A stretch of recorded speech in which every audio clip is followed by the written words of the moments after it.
Hello everyone, this is अमन। तो आज की इस वीडियो में हम स्ट्रिंग एफिशिएंसी के ऊपर एक दूसरा क्वेश्चन देखेंगे। तो बेसिकली ये भी क्वेश्चन हमारी बुक से ही है, लेकिन उसमें एक अलग मेथड से कर रखा है और हम अपने जो हमने मैथमेटिकल एक्सप्रेशन ड्राइव किया था उससे सॉल्व करेंगे इसे। तो चलिए हम जल्दी से देखते हैं कैसे करना है। तो क्वेश्चन पहले हम देखते हैं क्या बोल रहा है, क्या क्या दिया है, क्या क्या क्या निकालना है हमें। तो क्वेश्चन है हमारा, a 3-phase transmission line is being supported by 3 disk insulators. तो मीन्स यहाँ पर हमारी जो ट्रांसमिशन लाइन है वहाँ पर 3 डिस्क इंसुलेटर यूज़ किए गए हैं और हमारी जो ट्रांसमिशन लाइन है वो 3 फेज़ की ट्रांसमिशन लाइन है। ठीक है। The potential across top unit means सबसे ऊपर वाली जो हमारा इंसुलेटर है उसके पास की बात हो रही है, वही लिखा है इसमें। Implies that near to the tower. ठीक है। And middle unit are 8 kV। 8 kV means सबसे ऊपर वाली का हो गया और 11 kV जो मिडल वाली है उसकी हो गया। ठीक है, रिस्पेक्टिवली। ठीक है। तो अब हमें कैलकुलेट करना है the ratio of capacitance between pin and earth to the self capacitance of each unit. Means ये capacitance between pin and earth, ये जो है इसका मतलब क्या हो गया, हमारा शंट कैपेसिटेंस है इसका मतलब। तो क्या हो गया, ratio of shunt capacitance and self capacitance, जिसे हम के से हमने डिनोट किया था। ठीक है। दूसरे में फिर निकालना है लाइन वोल्टेज जो उसमें ट्रांसमिट हो रहा है हमारे कंडक्टर में वो, और फिर स्ट्रिंग एफिशिएंसी। ठीक है। तो मैं एक काम करता हूँ, एक रफ फिगर बना लेता हूँ जिससे मैं आइडिया हो जाएगा और सारी चीज़ें क्लियर हो जाएंगी। तो ये हमारा एक टावर है। ये हमारी एक लेट सपोज दैट ये हमारी एक क्रोसाम्स है इसकी, और यहाँ से हमारे इंसुलेटर लगे हुए हैं और उनका मैं सेल्फ कैपेसिटेंस शो कर रहा हूँ। तो पहले इंसुलेटर का ये हो गया, दूसरे का ये, तीसरे का ये, और यहाँ से हमारी कोई एक 3 फेज़ में से एक फेज़ की लाइन गई हुई है। ठीक है। अब क्वेश्चन में जैसे हम जब तक करते हुए आ रहे थे इसे, तो कुछ इस तरह से करते हुए आ रहे थे कि ये वोल्टेज हमने V1 मान रखी थी, ये V2, ये V3, और टोटल अगर मैं बात करूँ यहाँ से हमने यहाँ तक की कंडक्टर्स के यहाँ तक की, ये हमने V लिया था जो कि हमारा था फेज़ वोल्टेज। ठीक है। फेज़ वोल्टेज क्या होता है, यहाँ पर हमारा अर्थ था, ये हमारा टावर है, यहाँ पर ये हमारा क्रोसाम्स है, ये हमारा स्टील टावर होता है। तो बेसिकली ये पॉइंट और ये पॉइंट अर्थ पॉइंट ही है और ये हमारा लाइन है, तो यहाँ से यहाँ तक का वोल्टेज हमारा फेज़ वोल्टेज हो गया। अब यहाँ पर हम क्या था, हमारा शंट कैपेसिटर हुआ करता था C1 और इनकी वैल्यू मान लो सेल्फ कैपेसिटेंस की C। ठीक है। अब हमें क्वेश्चन में दिया है कि जो हमारा V1 है मीन सबसे ऊपर वाली डिस्क है उसका वोल्टेज जो है 8 kV है, और जो उससे नीचे वाली जो है वो उसका है 11 kV। हमें क्या क्या पूछा है, हमें ये पहली बात तो हमें पूछा है कि जो K होता था वो क्या है, फिर हमसे पूछा है कि लाइन वोल्टेज क्या है, V लाइन। ठीक है। फिर हमसे पूछा है स्ट्रिंग एफिशिएंसी। ये 3 चीज़ें हमें बतानी है। के बेसिकली होता था हमारा शंट कैपेसिटेंस अपॉन में सेल्फ कैपेसिटेंस। ठीक है। तो चलिए मैं एक बार काम करता हूँ, जो हमने 3 डिस्क के लिए रिलेशन ड्राइव किया था वो यहाँ पर लिख लेता हूँ, फिर हम इसे आगे प्रोसीड करेंगे।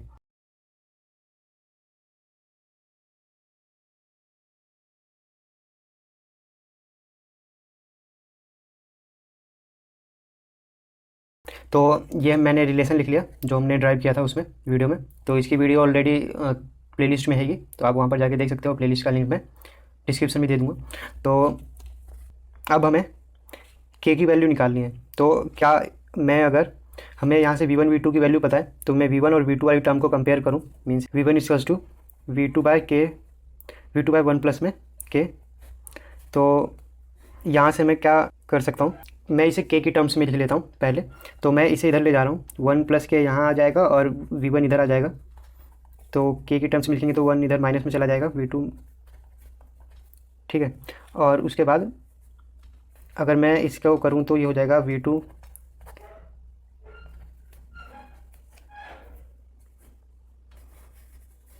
अब अगर मैं इसमें इनकी वैल्यू रख दूँ V2 और V1 की, तो V2 V1 की वैल्यू हमें पता है यहाँ पे ये रही, तो मैं यही वैल्यू रख रहा हूँ।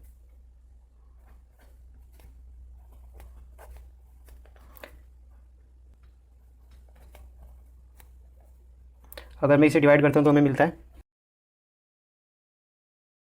0.375। तो हमें के की वैल्यू मिल गई 0.375। ठीक है। इसकी यूनिट नहीं होती क्योंकि ये रेशो होता है कैपेसिटेंस का। अब हमें क्या निकालना है, लाइन वोल्टेज।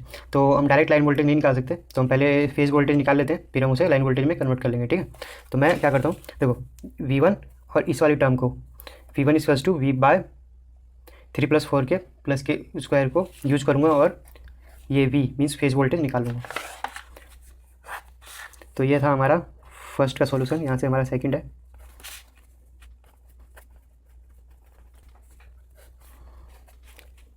तो मैं इसे काम करता हूँ, V की टर्म्स में लिख लेता हूँ।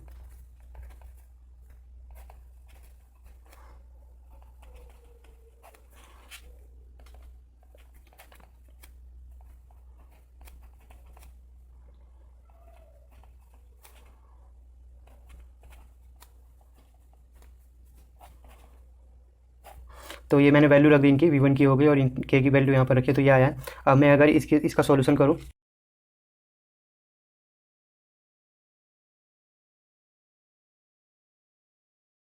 तो ये हमारे पास आ रहा है 37.125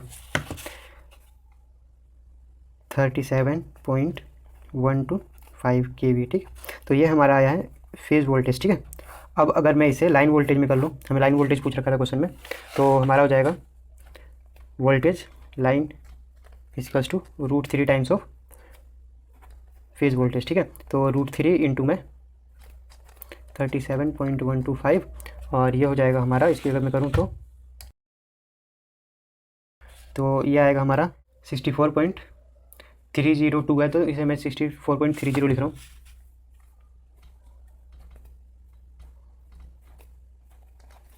तो ये हमारा लाइन वोल्टेज आ गया, जो कि हमें सेकंड ऑप्शन पूछ रखा था उसने। अब अगर मैं बात करूँ कि थर्ड ऑप्शन में जो इसने पूछ रखा है स्ट्रिंग इफिशिएंसी का, मैं फॉर्मूला लिख लेता हूँ। तो हमारे स्ट्रिंग इफिशिएंसी का फॉर्मूला था, ऊपर तो आता है हमारा total voltage across the string means phase voltage की बात होती है V, and total number of disk means N मान लो नंबर है, and voltage across the nearest disk to the conductor. तो नियरेस्ट डिस्क हमारे यहाँ पर मीन्स V3 की बात हो रही है यहाँ पर। तो अभी हमें V3 की वैल्यू निकालनी पड़ेगी, तो मैं इधर साइड में निकाल लेता हूँ V3 की वैल्यू।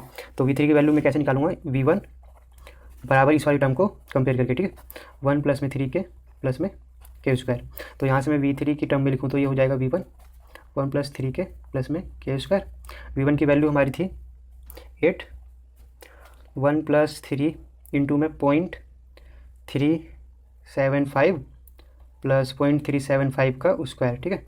अब अगर मैं इसको सॉल्व करूं तो आएगा हमारा,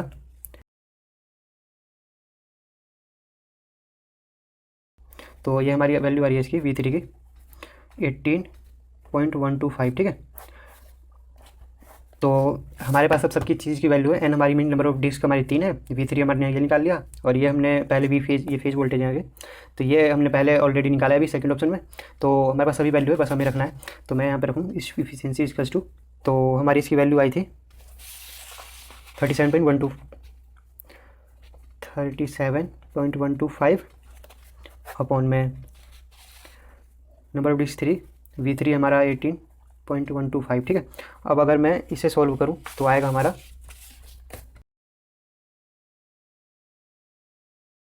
तो ये हमारा आ रहा है 0.6832। तो अब मैं क्या करता हूँ, ये हमारी स्ट्रिंग एफिशिएंसी अगर परसेंटेज की बात हो रही है, तो यहाँ पर string efficiency percentage equals to 0.6, तो ये हमारा इसमें 100 की मल्टीप्लाई हो जाएगी, तो ये हमारा हो जाएगा 68.32%, ठीक है। तो ये हो गया इसका सॉल्यूशन। इसमें हमने तीनों चीज़ निकाल ली। तो आई होप आपको अच्छे समझ में आ गया होगा, लेकिन अगर फिर भी आपको इसमें कहीं डाउट है तो आप मुझे कमेंट करके पूछ सकते हो। अगर वीडियो अच्छी लगी तो लाइक शेयर सब्सक्राइब जरूर करें। Thank you.